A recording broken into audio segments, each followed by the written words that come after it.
Jake is screwing with me right before we're live. Yeah, I was trying to make sure. I was trying to give you the giggles to see if I could like really get you to stumble into the opening a little bit. I was about to unveil our live stream, and you were doing signs very aggressively. I can't. Not comfortable. I can't shake a seasoned CNN veteran like you. So.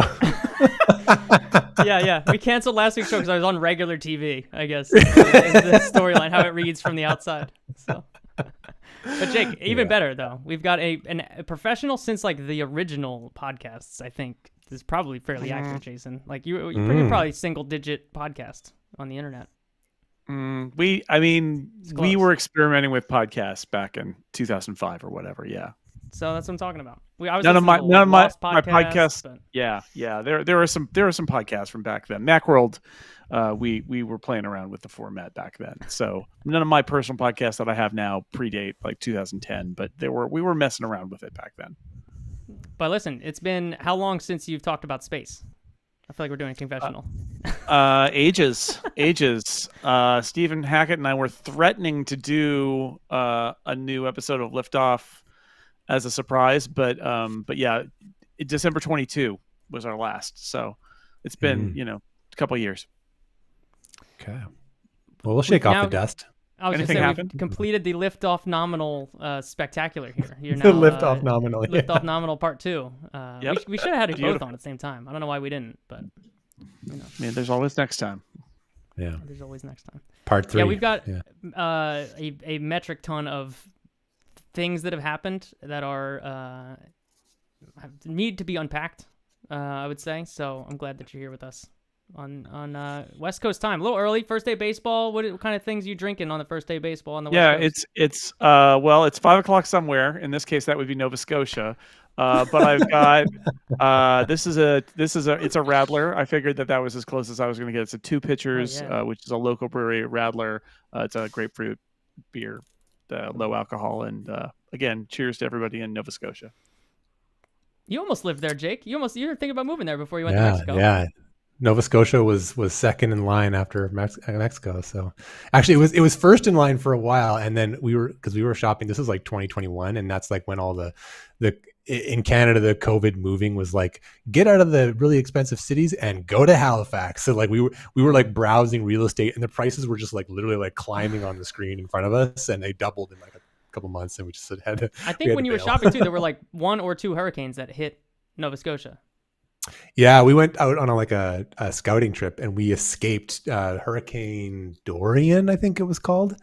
Right. We were on literally the last flight out. The airport was empty and they had like that the screen with all the flights and it was just like canceled. There was like all these red lines and then one flight, which was us, and we hopped on there with all of the airline staff and we all just took off and got out of there. So it was a pretty fun day. Yeah. Full on evacuation. Yeah. I used to work with a guy in Halifax, Jim Dalrymple at Macworld, lived in Halifax, and it was great because he got up before everybody else, even the East Coast, because a lot of people don't know that there's Atlantic time, which is even further out there than Eastern time, and that's why it's 5 o'clock in Halifax right now. Yeah, and there's even one more after that in Newfoundland. It's true if you really want to. I mean, there's nobody out there though. It's just like it's only a half hour though. It's like a half time zone. Great, plus 4:30 from. But it was always. I mean, he was up and ready for all those 6 a.m. press releases. So it's great. Totally. Yeah. Cool. What'd you bring, Jake? Are you drinking anything for baseball? No, but it is time. It has finally happened. What is it? Look at this. Oh, it's the mead? It's the mead. Jason, he's been making mead for like 2 years or something. I don't know. How long has it been? 1 year. 1 year. Okay. And this one was I started this one in October. So it's not that old. But this is the first batch that is passively. Have you tried it? Okay, you have tried it. I thought this was the initial try on the show. No, I wasn't going to do that. Yeah. But we'll see. I put it here. This is a sizer, so it's made with apple juice instead of water. And that was maybe a little too much. I don't know about mead. I don't think. Anyway, how's that clarity? How's that look? I don't know. I don't know about mead. I guess anyone out there about mead, shout it out on how it looks. All right. I don't know anything about mead. I'm drinking white wine still. I'm still rolling with the it's a new bottle of Vernaccia because it's springtime and I love Vernaccia in the springtime. Vernaccia. Yeah. Okay. San Gimignano in Italy. It's great. It's a great spot. This is good. I like this. I sent a rundown of 1,000 news stories, Jason. I don't know. You're a pretty busy guy. I pulled this out before the show. I have a Macworld August 2006 edition that I keep in my office because this is the first Mac that I bought, which is awesome. Back here. Look at that. Oh, I'm very bright and very blown out, but look at that thing. Beautiful. And I've got a picture of 20-year-old picture of Jason Snell in my office. And that's right. People were trying to lobby me to get you to sign one or both of these. I have signed copies of Macworld before. It's totally happened. I'm gonna keep that on the lowdown. It's funny because you work at a magazine back in the day, and all I can do when I see those covers is remember all the arguments that we had about what was going to be on the cover. Yeah. Was there an argument on this one? The black MacBook, Mac in black? Well, no. See, because you got to understand, the argument isn't. There's a new. Obviously, if there's a new Apple product, we wanted Apple to release one new product every single month, because those are the best-selling issues. But we had like a circulation consultant, and she'd always be like, I don't know about yellow. Do people really buy yellow magazine covers? And we did a yellow cover 4 years ago, and it didn't do that well, even though it wasn't a very good cover. These are new Macs, but could it be blue? Why don't you make a blue one too, and we'll look at that? And my art director would be like, oh God, okay, all right. It was that sort of. It was the worst kind of committee conversations that we would have. Well, I mean, that was a good lead-in for me to say you're very busy with your actual job of Apple coverage these days. So I don't know how deeply in these stories you are, but you got the pick of the litter of which space story you want to start in on. Oh, I got the pick of the litter. Well, then Jared Isaacman. Let's start there. How about that? It's a good spot because it gets us everywhere. There's a pressure campaign on Ted Cruz to willingly accept Jared Isaacman as the new overlord of NASA. How do you read this situation? My read is that I think that Jared Isaacman is probably the best case scenario for NASA. He's unconventional. It's true. But Bill Nelson was super ultra conventional and I think maybe a boring choice. Isaacman is interesting. Whoever is picking, because I don't think Donald Trump cares about NASA, but whoever's picking these people, like Jim Bridenstine, who was in Congress, so he at least was in the government, but he was actually a very good choice, who did a good job, I think. Isaacman, everything that I've heard, and it certainly seems like there are a bunch of astronauts who support him, is like he cares about space and NASA's mission. And yes, he's kind of a dilettante who, funded his own space missions, but he does seem to care and understand the role of NASA in a way that if you get another spin at the wheel, you might not get. So I think maybe it's okay to have it be him. It sounds like that he is going to get confirmed. That they're just going to slow play it for a while. I do think it is weird to see Republicans in Congress complain about a Trump administration nomination. It's like, I guess what was his shame is he donated to some Democrats one time. I mean, that's it. So did Donald Trump. There's like 4 previous Democrats in the cabinet. Exactly. Yeah, and the president. It's kind of a weird. It was the scandal that he raised a lot of money for St. Jude, and St. Jude treats people regardless of their politics. I mean, I don't know what's going on there. But he seems I don't know. He seems like the best they're gonna get. So fine. Yeah, I mean, if you didn't know that Isaacman was the nominee, and someone has said, "Okay, imagine what's going to happen. Who's he going to pick for NASA administrator?" You can come up with 1,000 worse ideas. So it's and that's that's not even a terrible way to say it. That's like as if Isaacman's not good, but he's just not. No, he's better than anyone else. But he is actually good. I honestly thought it was going to be like Gil Gerard. And I'd be like, what do you mean? He was Buck Rogers. He knows all about space. And you're like, what? Huh? What? So this guy's actually been in space. He's been around it. Yeah. It's the funniest version too. If you like smash cut to 2 years ago when Jake and I are on the show, like shitting on the idea of an astronaut leading NASA again. It's also the funniest version of this to me, right? Like, we would eat our words so hard as like the crew that was out here being like, we don't need another astronaut.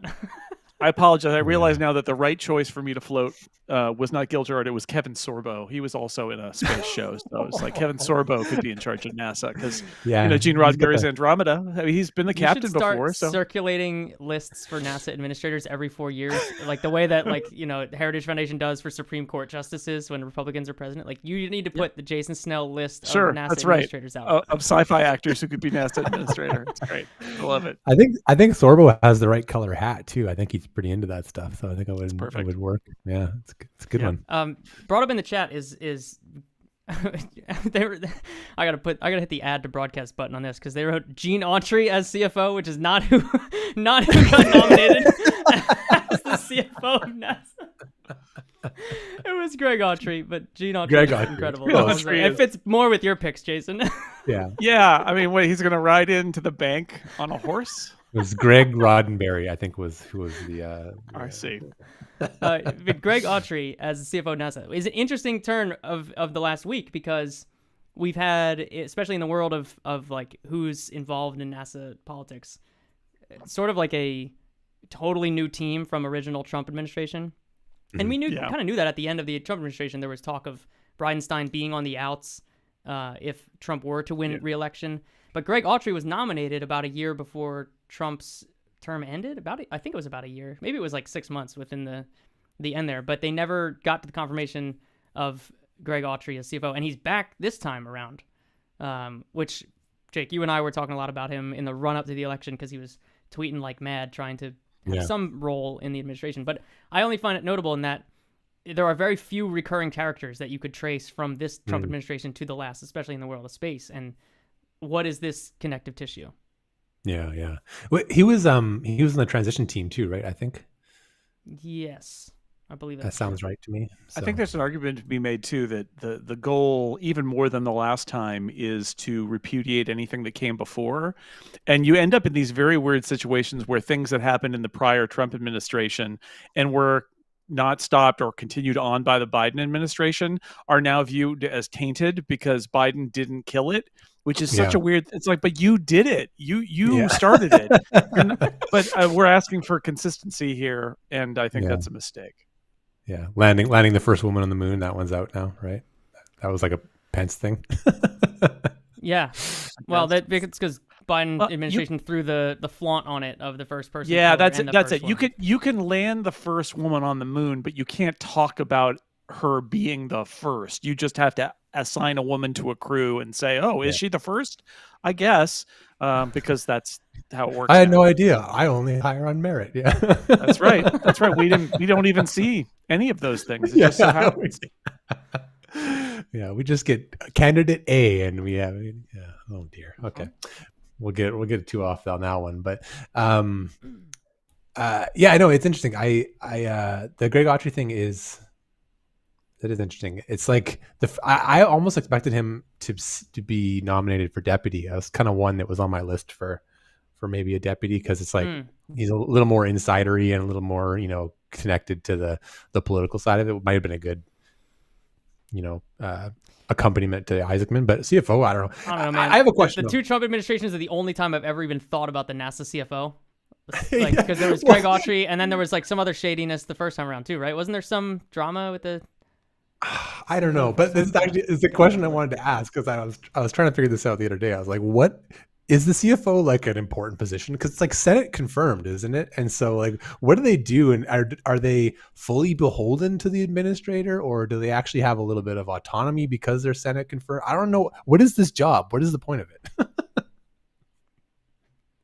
Everyone's shaking their head. No Couldn't idea. tell you. I don't think this is the I can tell you we need for that. we did many years of the Liftoff podcast, and not once did we discuss the CFO of NASA. Yeah. Like, who's the CFO? Like, who's the last one? Does anybody know? Put it in the chat if you know if you know the last CFO of NASA. It's Roy Rogers, I think. The one that was CFO before Trump got inaugurated, like 50 days ago.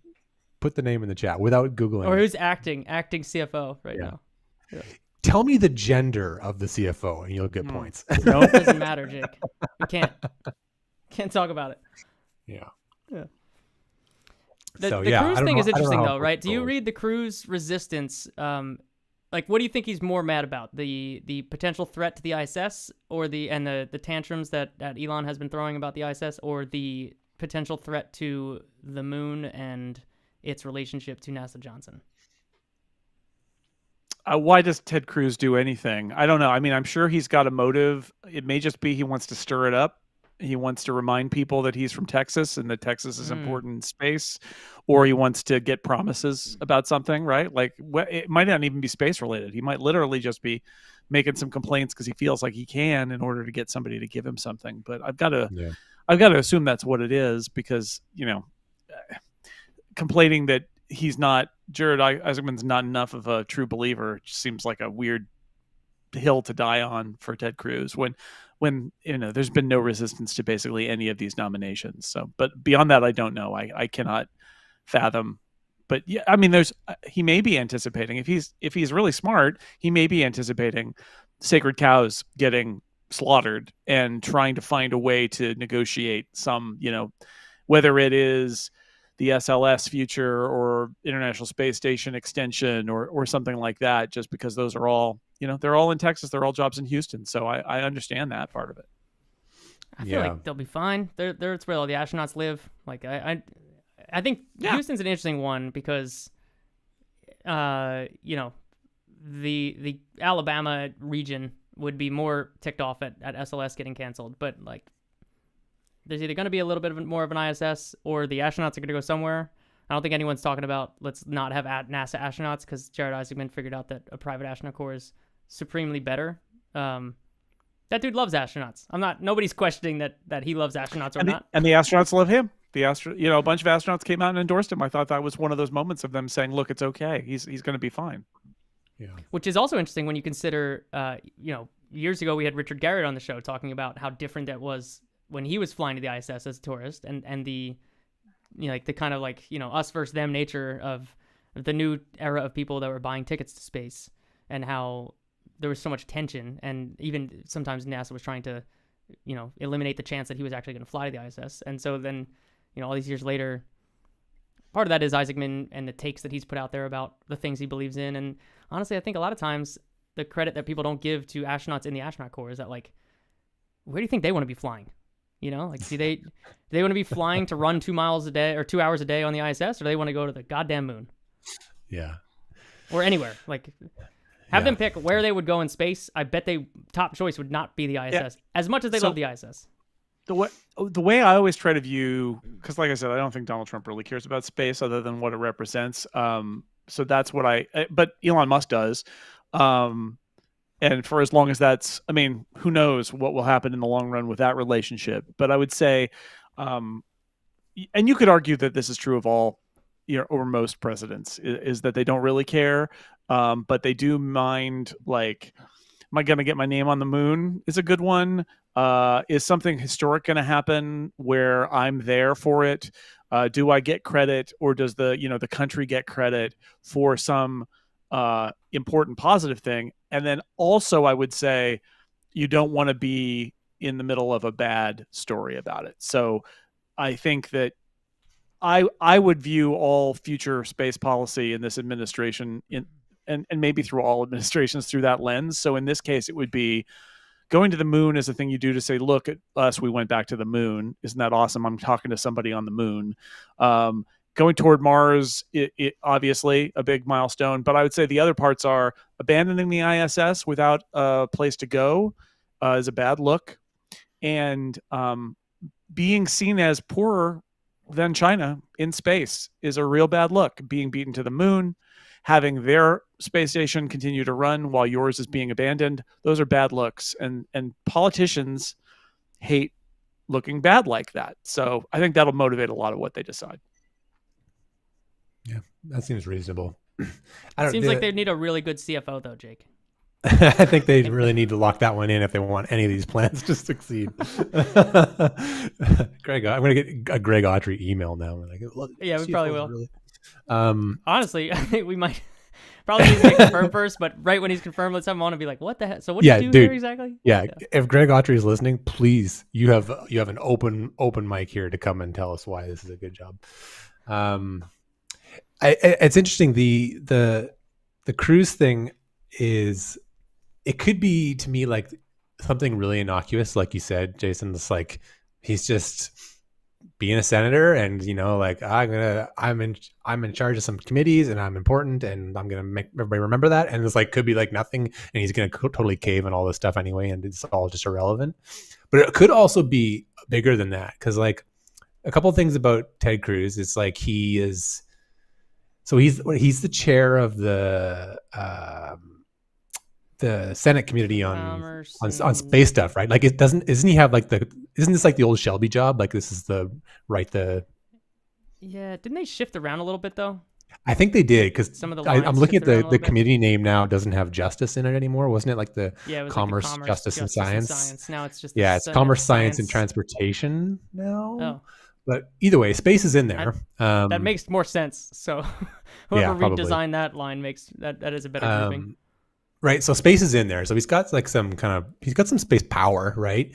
And you remember, Anthony, you talked about how like this Trump presidency is going to be like, it's kind of like lame duck from the start, because he's not going to, like he loses a bunch of his power as soon as he wins, right? So Cruz's term is going to outlast the Trump presidency one way or another, right? And so if anyone is in a position where they're like, I only need to like satisfy this beast for a little bit, but like I get to make the long-term decisions, it could be him. So, and then there's also this whole big question about executive versus legislative power. That is a theme so far in this administration, and this could be a line, right? So I'm kind of keeping my eye on this. I don't think it's a big story yet, but it could be. I think it could be. We'll see. That's my take. That's the foreigner take. How did I do? Yeah. Listen. Did all right. It's almost like you follow nearly exclusive American media. Yeah, almost. Yeah. Yeah. I mostly just listen to Main Engine Cutoff, so that's about it. Hey, thank you. You don't listen to Upgrade or anything? He gets not as much of a Mac guy. I'm waiting for the next one to drop in Liftoff. I just keep I keep refreshing that feed. Do the astronaut draft. We'll have to do that one of these days. Yeah. So that's a good one. The astronaut draft, or sci-fi actors that would be good NASA administrators. It's great 1-2 punch. I love it. Yeah. Anthony, I wanted to ask you the astronaut support letter for Isaacman. It had a certain name on it that was maybe surprising to some folks. Did you catch that one? I gotta be honest, Jake. I don't give a shit what astronauts say about the administrator of NASA. I didn't read the story. Straight up, I skipped it. Had the Hubble repairman on it, John Grunsfeld. All right, I should have not have skipped this story. It's been a busy week. Listen, I nearly bought a new house, and I don't think I did. So it's been a little bit of a weird week down here. Okay, that's a turn I didn't see. I literally never would have guessed that. If you made me just guess who would have been on it, I was like, I have no idea. That's a good one. Now we're all trying to figure out where that went, or was it never sour and it was all overblown, or did something change? Right. I bet that the latter one of like. I think your Hubble take was the best of all takes. Which is like, is it that good? They're broke. Is it worth like doing this? Like, is it that good compared to the money that it would cost to do this? Yeah. I mean, Grunsfeld feeling like remaining the Hubble man. I don't think his ego was in the way of like squelching the opportunity to go up to the Hubble and no. Keep it I think it was overblown. I think that was the yeah. Well, that's good. I'm glad they mended fences. Yeah. Is that a term? I feel like I just made up that term. Yeah. Nope, that's it. That's a term, right? Okay. Yeah. It felt weird when I said it. Mm-hmm. I don't know. Where are you at on what is the other favorite astronauts on this list? Who else? Anyone notable? I'm looking at it now. Let's see. Retired, not former. What stands out to me here? Scott Kelly's on it. That's interesting. Maybe, I don't know. A little bit. The Kellys are not in the best of spirits with the administration at the moment. No, not really. So that's tough, right? I know. Is it Mark Kelly sold his Tesla? Was that the one? Yep. That was interesting. Let's see. We got Garrett Reisman on here. That's not a surprise. No. Peggy Whitson. No, that's not a surprise. Lopez Alegría. No, not a surprise. Ah, So they all I didn't read seem the story. pretty. Grunsfeld This is all was a pretty normal. surprise, but I Just skipped the the story, Grunsfeld one. rightfully so. Yeah. I don't know. What do you want me to Yeah. do? Like astronauts, I get that they have a elevated status when the way that people think about space, but like we've never looked at them as space policy. You got to shake this story a little bit and be like, guys, Isaacman is the human spaceflight administrator. Of course, the astronauts want him. Yeah, right. If your job is fly to space on rockets, and you have administrator option A that says let's fly people on rockets, and another one who says let's do another Mars rover or something. Like, yeah, obviously, which one are you going to pick? This is my point. I actually think with this and the Crew 9 and 10 story, I think people like us think about the astronaut office a lot, but I don't think that theory breaks out past the like core space community of like there are so many things that are going on inside the astronaut office that never make it outside of those walls, and the way that they feel about these issues. And there's a reason, honestly, that we've never had an astronaut in this show. Did you ever interview an astronaut, Jason, for Liftoff? I don't think so. No? For some reason, I feel like you talked to an astronaut, but maybe not. It's just because I think you're pretty cool. NASA people, but I'm not sure astronauts. Well, we've never interviewed one on this show because when they're active astronauts, they can't really say a lot. Like everything that you've heard them say is what they would say on this show. There would be no element of unexpectedness. But that doesn't mean that internal, and certainly with Starliner over the last year, we've seen this like from reporting from Eric Berger and others that, you know, internal to the astronaut office, there is constantly very heated debate about what they should do and what their policy should be about what to fly on and how to fly, where they should go. And we never hear about any of that. So, you know, to some extent, when they are retired and they start making their policy, their feelings known. I think like Terry Virts, when he retired, he went wild giving out takes on Twitter, right? Like he was all over everywhere. And that was interesting, but we never know that from what does Don Pettit think, right? What does Christina Cook think? We never get that insight. And like I said, would they all, if you had them all vote anonymously, how many would say, let's keep the ISS flying versus let's double down on Artemis and fly to the moon?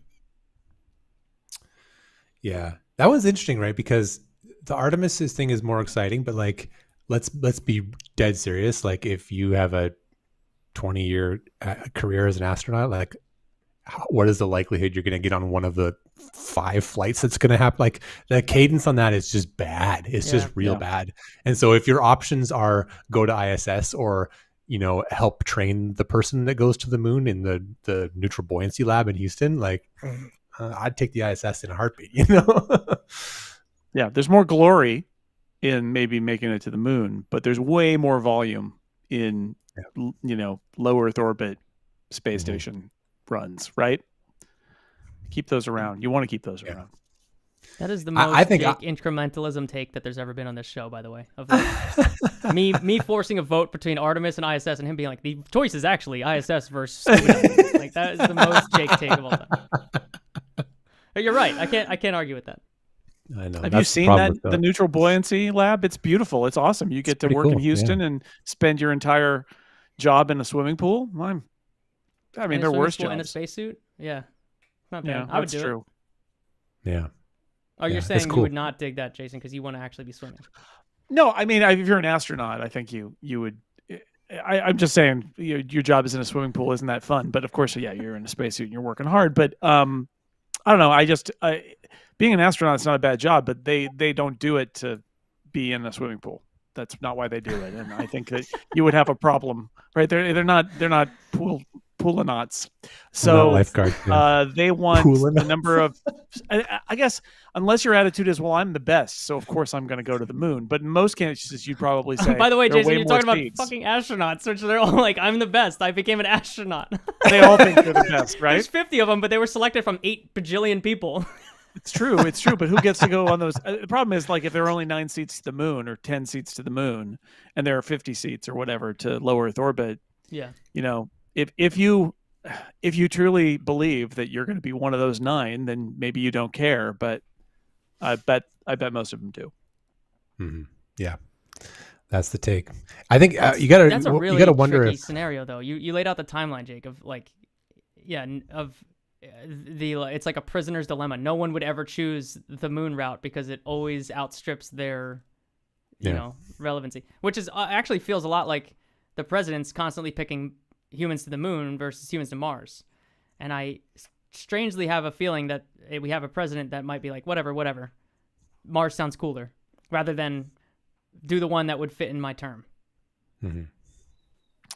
Well, and you can see them managing up, because what they've said is the moon is a necessary step on the way to Mars. That they're trying to manage it that way, which is we know Mars, but we really need to go to the moon. We're not going to stay but just doing the moon, but we have to go to the moon first and then go to Mars. And they're trying to get that right. It's like you got to tell your boss, I am doing what you want, but I have to do this other thing first. I said I have a Macworld magazine from 2006, not a magazine about space policy.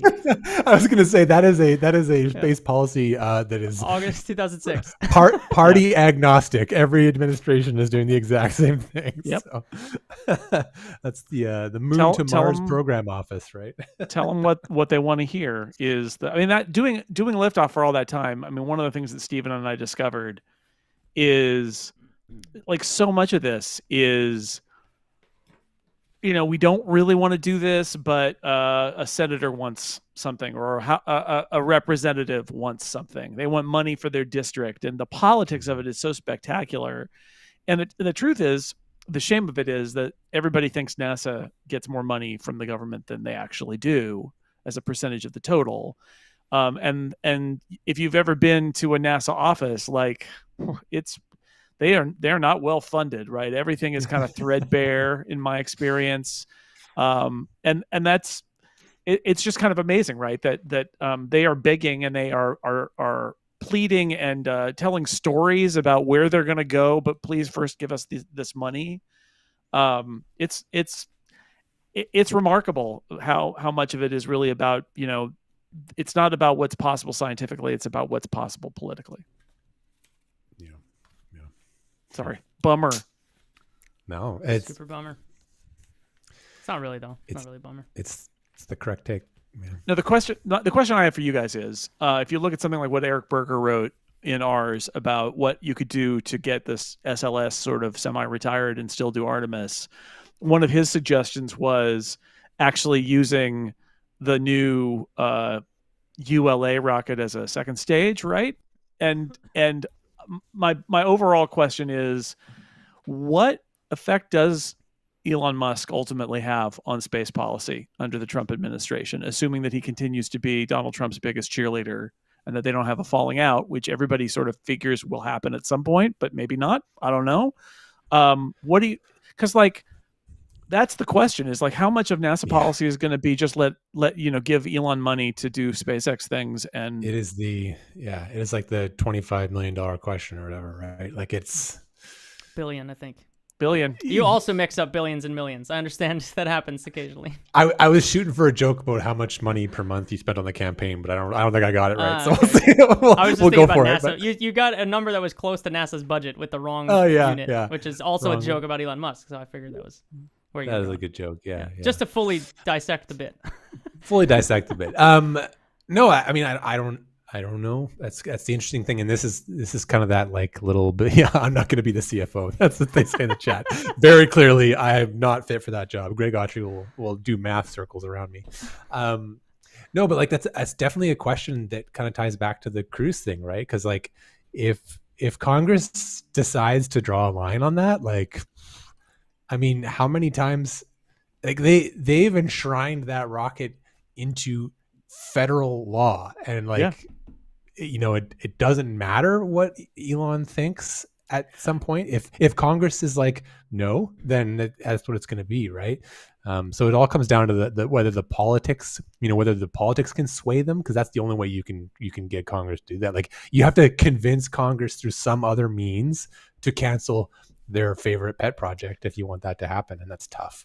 Yeah, except the fact that a lot of the first moves of the Trump administration are to say that Congress holds the purse strings, but we don't have to spend the money if we don't want to. And they could just defund the SLS, and there's nothing Congress can do to stop it. They'll just, and they can hold that over Congress and say, look, we're not going to fund this, so figure something else out. So that's this is one of those fundamental government things, which is, if you believe, as the Trump administration does, that the executive power allows them to basically choose not to spend money that Congress tells them to spend, then the dynamic shifts a little bit, and they Yes, it does. and say we're not going to. This is okay. So, most of the people I know do not like Donald Trump, but I don't either. But I'll say this about this situation is there are a lot of things in our government that are kind of weird and messed up because of the political ties where everything gets tied together and then it gets fossilized, and everybody who knows something about space knows that the SLS is a waste of money.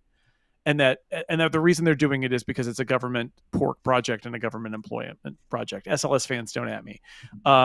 It's just a waste of money. It's I don't old think tech. we have any. So, Like, I mean, is there anybody? Not that it couple. can't do things, but because of what it costs, it's just such a huge amount of money that they're spending on it. And yet it has gone on and on and on. And the whole time that we've been following space, it just keeps going. And everybody knows it's a bad idea, but it just keeps going. And so say what you will about the attitudes of the Trump administration, I will say that some of what they're doing seems to be untying a lot of those log jams by basically saying, no, we're not going to do it. And I don't love that for democracy and functioning government. But one of the side effects is that some of these weird political kind of like zombie projects and log jams and all of that may just blow up. And SLS is one of those that, like, if they just kill it, I'm not going to say, well, it's very troubling that the funding was ignored. And I'm going to be like, well, they probably should have done that 5 years ago, 10 years ago. We were calling this a couple episodes ago. This is the forest fire approach to government. Just burn everything down and then hope the good stuff grows back. Right? Yeah. But that's the difference, though, Jason, that you're on, is that, the first time around, right? 2016, when Trump won the first time, is so long ago. There is so many things different about, like, when Trump won the last election, SpaceX was not even a year from the first time they landed a rocket booster. Like, things are so different that. And I think back then we were saying the same thing, that the only way to get to usurp SLS Orion is to fly your way out of it. Honestly, okay. I don't know if I think this or not. I might think this. I want to know if you guys think this. If Starship had 2 or 3 successful missions, successful tests where they did the orbit, they didn't blow up over the Bahamas or wherever, they kept making progress, and instead they've had 2 or 3 missions that are like, there's some progress but there's also a bunch of failure. But if they had a couple like gold star, like, oh man, we're on a roll, do you think the conversation would be different? Because I sort of think they're waiting for an excuse to say, oh, Elon's got this, let's just move over there. And unfortunately, Starship development hasn't given them the excuse. I think it's definitely something that Elon is losing sleep over. I think that is like a huge missed opportunity to like come at this time in this like 3 or 4 month span where all eyes are on you to nail that flight would have been. I think he's really. Right? I bet he's really wishing he had gone differently. But it pairs exquisitely with my theory that the only reason that he bought Twitter was because Boca Chica was really boring during that like 1 to 2 year stretch when he was buying Twitter. That was like that total dead. If you look at like the dead period between the suborbital flights and then when orbital got, it was the time at which Elon decided he was going to buy Twitter and then didn't buy Twitter and then bought Twitter. So I like this theory of mind. But I don't know that these 2 flights change that, right? Like the positioning of SpaceX in 2025 versus 2016, they have completed the company circle of life. They are winning every contract that they possibly could. They are the best at everything in the industry that they put their company efforts towards by sheer force of will and execution. They operate more satellites. I was trying to do this math the other day. Is it true that they operate more satellites than history combined at this point? I'm sure of it. It was like it was before they started launching Starlink. There were 2,000 active satellites, and there was like 4,000 things in space total, including debris. And now they've launched 7,000 or whatever. They operate more satellites than history combined. They have the 2 biggest launch vehicles that are flying today. They are the only way to get to the ISS right now, either cargo or crew. And they're winning every NASA science mission that other than Russia, which whatever. They're flying every NASA science mission possible. Vulcan just got certified by the Space Force now. They did that all because they are just executing brilliantly. So like in 2016, I was saying you got to fly your way out of the SLS program, and it feels like we haven't quite, right? To your point, Starship isn't doing the things that we were hoping they would be doing in 2025 yet, but they're damn close to flying their way out of it. Oh yeah. Well, that's what I'm saying is if they had this was the moment to not make had that phase three change. kind of iffy missions, and they were like, look at our momentum, we're already dominating in all these areas, and now look at us here with our new thing, which is going to be able to replace, let's say, SLS, or at least sort of replace it. It would make this a much easier case to make. And they are, I agree, they are kind of on the precipice. If we look at their history, all the stories that come out every time one of these things blows up and everybody's like, haha, look at that, the blown up rocket. It's like, well, you would have been laughing in the early Falcon days too, and look what happened. So like, don't well, that's the only thing I was going to throw back at you, is that like the only thing I've learned over the last 10 years is how easy it is to move the goalpost on SpaceX, right? Like every time and Jason, I always say this, that the previous 10 years of SpaceX feel like a certain era of Apple, where SpaceX's worst day gets compared to everyone else's best day, in the way that Apple's shipping products compared to Facebook's imaginary products. And they are positioning wise very similar in their rise and dominance of the industry, in that they got there through brilliant execution and putting a better product out there than everyone else. And they only had a small part of the market, but they grew and they grew and they grew, and they became the unstoppable force. And that's, now they're maybe both turning into the big bad in some ways. And they have to deal with that era of their lifespan where, now others are filing lawsuits against SpaceX. They're not the ones that are filing the lawsuit against the Space Force. And, it's all these protests and infographics that Blue Origin's done over the years. They in 2025 are they're the same. They become the company, establishment. They are a totally flipped relationship in 2016. It's kind of like Donald Trump, honestly. It's very much, if we talk about him undoing all the stuff he did before, it's like, oh yeah, it's because you're in charge of all this now. Yeah, we're the president once now. No, but what's interesting, I think you're right in that, and I don't know, it's probably been true for a long time that Starship will eclipse SLS in terms of capability and everything, every metric, it'll eclipse it, right? It's not a matter of if rather than when. But what's interesting now, I think, is if you're looking for it to sweep in and knock out SLS and take the role that it's going to have in that program, there is actually now a narrow window for that to happen, because SLS can launch Crew nominally. I'm putting that in quotes because things are a little dicey there, but it is on a schedule right now. Just say both heat shields are a little suspect. Both heat shields are a little sus and all that kind of stuff. But there is a clear path for SLS to put Crew into space on the way to the moon in this administration, and there isn't that for Starship yet, right? And so if you have a very narrow view of success, which honestly, I think you're right, Jason.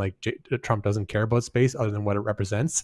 And if it represents, we're awesome, hell yeah, America, you got to get that done before 2028. And so now there's this interesting question. It's do you make the right choice and you reframe your whole program, your flagship program, around good hardware, and then absolutely crush it in 2031 onward, or do you side with all your Republican Senate buddies who are going to pass all your budgets, fund their stupid rocket, send a Canadian around the moon in 2028, and call it a day? All right, you know what I mean? Pump the brakes over there. All right, jeez.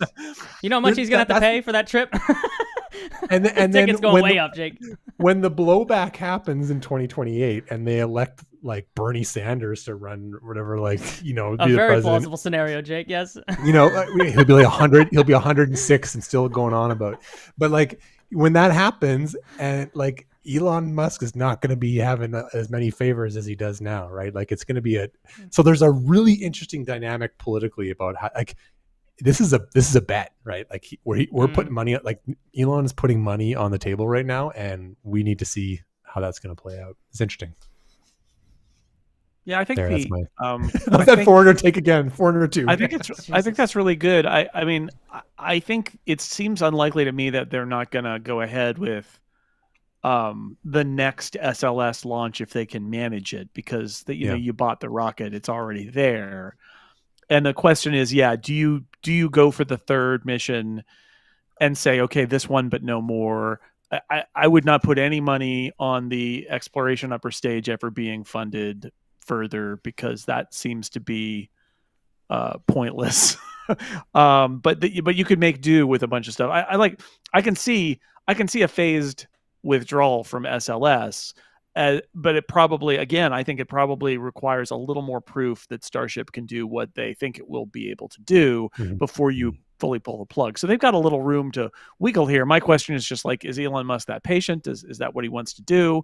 And what does Jared Isaacman think, and who is doing space policy in the Trump administration? Like last time, at least, he had Mike Pence kind of say, do you do this? I'm not sure. I don't know if there's and Mike Pence had space, right? Jesus, Jason, if I said that sentence to you in 2015, you'd be like, "What the hell was I saying?" I know. Who's doing space policy? At least he had Mike Pence. What a quote! So good. Incredible. Remember Mike Pence? You love those speeches, didn't you? He was present for various events. Yeah. He was present. Yeah, he was there. The time he touched the space hardware that said "Do not." Remember when we went and saw him? We went and saw him talk. Anthony, do you remember that? Oh hell yeah, I did. Of course I did. Yeah. I'll never forget that because of the silliness of the pomp and circumstance. Because Jake wasn't ready for the song, the vice president theme song that Jake was not just the song, but like the little podium and the flag that they like cart out with him. Like I don't know. It was all very silly to me because I'd only ever seen it like in the frame of a camera, and it looks like a vice president walks onto the screen and he's surrounded by context because he's at work. Obviously, it's like I'm not even, like. Of course, there are American flags in DC. Like, I don't even think about it, right? But it's like no, this is like some conference center, and there's like some intern like carting a flag out and a little stupid podium, and then they go. Yeah, and then he like walks out and does the thing, and then he leaves, and they all cart it away. It was just like very other countries' pomp never reads well, right? Like if you listen to any other nation's national anthem, and if you were walking through Disney World and they inserted that as the background audio at any land in Disney World, you wouldn't notice. It would be like, it sounds like a song that would be on at Disney World. Other than "O Canada," which is the greatest anthem. "O Canada" is best a good anthem. one. 100% best anthem. I love it. Brazil's is pretty dramatic. Yeah. Oh, it's a real ride, roller coaster ride for the Brazilian national anthem. Yeah. Yeah, but then you get France has a notable one, but it kind of blends in the background. It's like whatever. Right. Yes, government. Somebody else's government symbols always is a very weird thing. Yeah, you're like whatever. Because then often you're riffing on them, right? Like how many of our songs are rip-offs of British ones that we then changed all the lyrics to because we were like being a dick about it back in the day. Yeah, what's that? America, my which one is that? America. No, there's another one that is like literally a British song. He just changed all the lyrics to American. Isn't there a God Save that's King? the star. That's literally the Star Spangled Banner. Is that? But you're right. What is it? America the Beautiful is. I thought it was America God the Save Beautiful. the Queen. Yeah, is it God Save the Queen? America. God Save the Queen is also an American song with different words. They're both. Yeah, we stole all of them. It's fine. My Country to the Thee. My Country to the Thee. God Save the Queen. Yeah, that's what it is. That's it. That's it. It's actually God Save the King now. I don't know if you heard, but what?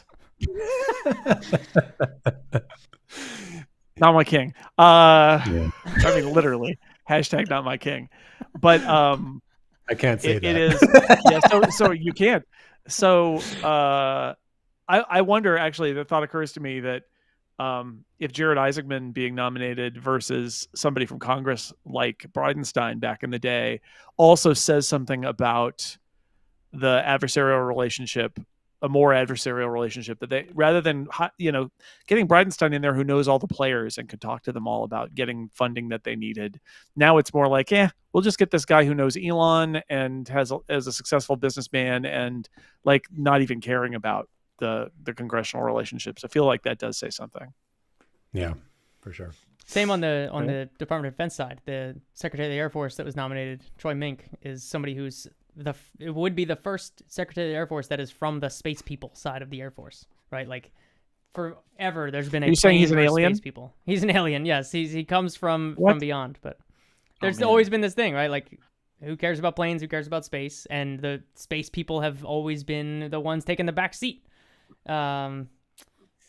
There's going to be a lot of writing about oh, he made this decision on this contract. I feel like that was attempted. There was a little bit of like Oppo research that hit the press for a little bit, but that seems to have gone away when they were like, no, it was legit. Like, Space Force bought stuff, whatever. So, yeah, I mean, Elon picking a couple of people and their positions in space policy is interesting, but I don't think it's clear, that you were saying, Jason, when we had Scott Pace involved back in the day, right? We kind of knew at the time there was a space policy thinker that had a theory of mind about space. That isn't apparent to us yet. We haven't heard any other names. It's crazy, right? Like, there's no. It may literally be Elon and Jared Isaacman. Maybe and Elon's Greg a little Autry. busy and distracted. Greg Autry, CFO, obviously the shadow government of NASA. Yeah. Yeah. He's gonna be so mad. Jared Isaacman made all his money in a payments company. Maybe that's the answer: is just get his CFO in there. There it is. Peter Thiel, great head of NASA. He's the CFO. Sure. Yeah. David Sachs. You got the whole PayPal mafia back in the driver's seat of NASA. The PayPal mafia. Oh dear. Yikes. There it is. All right. I guess we covered that one. We nailed it. I mean, we just didn't talk about the stuck astronauts, Jake. Yeah, I was going to say, what about how they saved those astronauts by bringing them back exactly when they were going to bring them back anyway? Didn't you see Anthony's hit on CNN? It is now on the record. I was on the record. I was on CNN, Jason. I was on real big person television. That. But what'd you say? Television. I mean, it was pretty normal. A lot of these takes, and then the kicker, obviously, which I was prepared for, was they were stuck, right? They were totally stuck. I had to fend off the narrative and inform them that it's a bit of a mischaracterization. I did say that. And they were like, man. All right, so here's what's bizarre. Let me tell you about this. When you're on TV, like right now, Jason, you're calling in on Ecamm. I think you're often on the other side of Ecamm running streams for some of the stuff that you do. Everybody that's watching right now, you're seeing the same thing we're seeing. Jake and me and Jason all looking at each other. We have body language. When you call in and you do TV hits, you see nothing. You're sitting by yourself. You can't see the other side of it. You have no feedback. You're on TV and you see nothing. You just see yourself. You're talking to yourself in a room and you hear people in your head. It's the most bizarre thing of all time. Yeah, but you did it at your home, right? Just right here. Yeah, I didn't do. The last time I did a proper TV hit was before we had good enough, or it's not before we had good enough VoIP. It's before television trusted it. COVID helped there, and so they'd tell you to go. So I would be like, go to this place in San Francisco in the financial district, and you go in this building and up to the 5th floor, and they'll buzz you in, and they'll take you to a room that's empty except for a camera, and you'll sit in this chair, and here's an earpiece, and now just stare at the camera and we'll tell you what to do. It's like the worst. It's even, it's like you, except you have to go somewhere to do it. At least you were in your own room, for Pete's sake. That was the funny thing. Great. People were like, have you been on TV? It looked good. I was like, no, I've just been by myself in this room talking to myself for almost 10 years. Like, I turned out all right at this. I'm surprised that they haven't elevated it to the point where they've got like the output from their that they're sending to broadcast as video you could see. That would be a thing. Yeah, because we use Ecamm the shows, though, where everyone yells at each other about political takes, and there's like 4 talking heads on the screen. They don't see each other; they're just yelling, and there's a 1 second latency, and they're just yelling. Yeah, they're not. No one's hearing anything. It's crazy. Yeah, because we use Ecamm with MacBreak Weekly, and it's the same. I can see we're actually on a Zoom call, and I can see the output in a box, and then I can see all of the other people in their own little boxes. It's great. It's actually it's better than it ever has been in terms of latency. But I guess that's too advanced for CNN. Yeah. I've done CNN, just ripping CNN, Jason. Jeez, I've done like that. Someone who's participated in failing media organizations. Yeah, my first day, they're like, "You I've think they're going to lay people off?" I'm like, "Oh, here we go. The media's dying already. All right, I got here just in time." Yeah. I only started working in magazines because literally there were no jobs on the web at that point. I did internet magazine when I was in college, and then I graduated, and I'm like, oh, I need a job, and the answer was the only jobs that pay are going to put ink on dead trees. So all right, I'll be that guy. About the color of the cover. Yeah. Oh man, don't even tell. Oh God, yellow cover. 5 years ago, yellow cover did badly, so we must never do yellow covers again.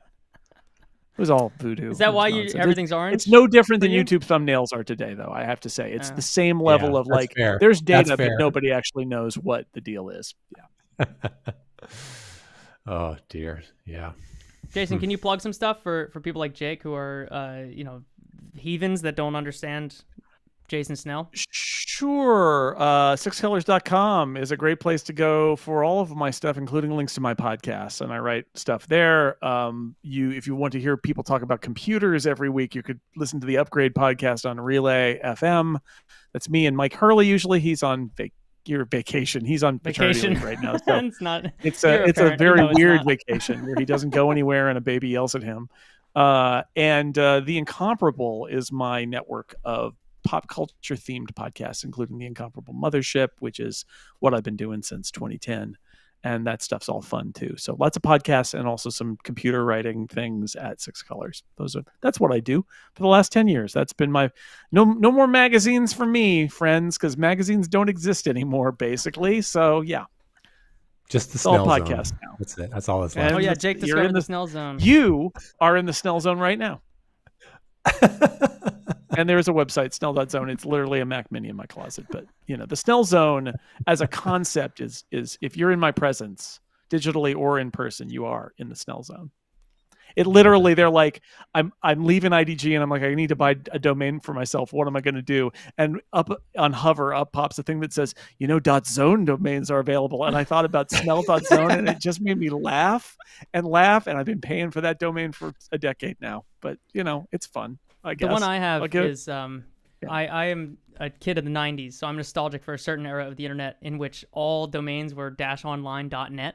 So I have Anthony-online.net. Which is amazing. Goes to my site. So that's my favorite of the domains that I bought to feel nostalgia. That was a time, that's man. Really good. I like that. That was a real time. Yeah. Snell.zone was my first real dive into novelty extensions at the end, right? Like, people have like probably one of the first ones. Domains and stuff, but the .zone, I just thought that was fun. So, whatever. .museum was the one where I think we lost the plot. That's .museum. .museum, yeah. Yeah. All right. Yeah. I'm still waiting for .snake so I can get Jake the .snake. That's the one I want. Yeah. Sure. My Mastodon instance is a custom one, and it's Zeppelin.flights, which I'll tell you, it's priced expensively. Because I think airlines are supposed to pay for those domains, but I don't know. I couldn't resist Zeppelin.flights, so that's where I am. I don't want to talk about how much money I spend on domains. I don't want to talk about it. It's a lot. Yeah. I'm sure everyone on this call has a list of domains sitting parked for some unknown project that will never get done. For Jake's former podcast, We Martians. I don't know if I still own all these, Jake. I had it was We Martians, WE Martians, and then I had he's Canadian, so he speaks French, and so I had We Martians, OUI, and then I had WeMartins.com. I had all these things redirected to his. There was one other one, right? We Martians is still up. You don't have MartiansA.com? Martians A. I got wemartians.gc.ca. That's what I got. Very nice. My buddy Trudeau got that one done for me. Well, Jake, do we know what we're doing on the show next week? Do we know what we're doing? Oh, yes, we do. Richard French from Rocket Lab is joining us. We're going to corner him about... Finally, a good guest. Speaking of French, we're going to corner him about Rocket Lab's, the way they've been communicating about Mars sample return and going out on the campaign trail effectively to say they should be the ones to do Mars sample return. I'm very pumped about this. Yeah, we have a bunch of pet theories that are like not even borderline. They fully are conspiracy theories. So we're going to see if any of them are true and go from about this. I thought that was just Johnson Space Center that we had the conspiracy theories about. Oh no, Anthony, I'm like a factory of conspiracy theories. I got a new one every week for you. Let me know when you need a new conspiracy theory. I need one next week, apparently. Man, Jason, thank you so much for hanging out with us. We got to get you and Steven on at the same time, so we got to sort that out. And we'll do it. That'd be great. Yeah. All right, everybody. We'll see you next week. Bye. Bye, everybody.